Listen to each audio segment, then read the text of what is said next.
biblical times.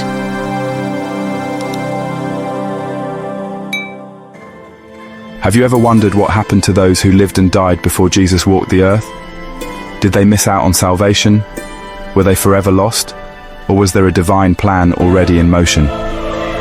Today, we're diving into the Bible's incredible revelations about the fate of those who died before Christ, covering Sheol, Abraham's bosom, and the astonishing power of Jesus' atoning sacrifice.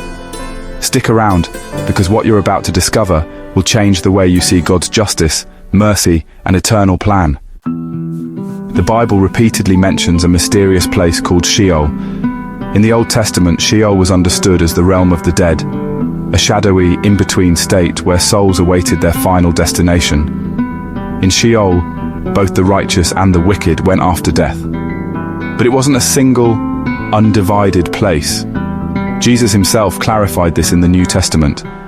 Now here's where it gets fascinating. In Luke chapter 16, verses 19 to 31, Jesus tells the parable of the rich man and Lazarus. Lazarus, the poor man, dies and is carried to Abraham's bosom, a place of peace and comfort. Meanwhile, the rich man finds himself in torment, separated by a great chasm.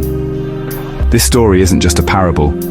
It gives us a glimpse into how Sheol was divided. The righteous were in Abraham's bosom, a precursor to heaven, while the unrighteous faced anguish, awaiting final judgment.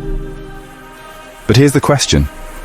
If the righteous were in Abraham's bosom, why couldn't they go straight to heaven? The answer lies in the power of Jesus' atonement. The Old Testament sacrifices could never fully atone for sin. They were symbolic, pointing to the ultimate sacrifice, Jesus Christ. Before Jesus, even the most faithful believers couldn't enter heaven because sin hadn't been permanently dealt with. Now let's talk about one of the most awe-inspiring moments in history: Christ's descent to the dead. When Jesus died on the cross, he didn't just stay in the tomb. He descended into Sheol to proclaim victory. 1 Peter chapter 3 verse 19 tells us he went to proclaim to the spirits in prison. This wasn't a second chance for the wicked. It was a declaration. Sin and death have been defeated. For the righteous in Abraham's bosom, it was liberation. Here's the beauty of God's plan. Jesus' sacrifice didn't just cover future sins. It retroactively applied to the faithful who lived before him. Through his death and resurrection, Jesus opened the gates of heaven for those who trusted in God's promises, even before they fully understood the Messiah. So, what can we learn from this? First, God's justice and mercy are perfect. He didn't abandon those who came before Christ. Second, it reminds us of the incredible power of Jesus' sacrifice. It transcends time.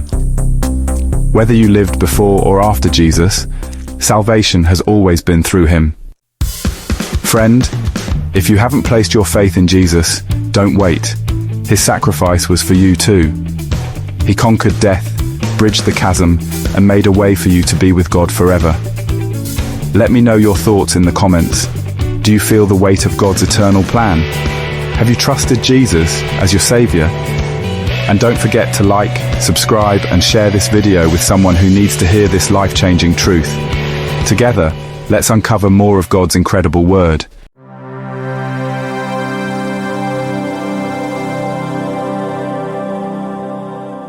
Subscribe to our channel and turn on notifications to dive deeper into your faith.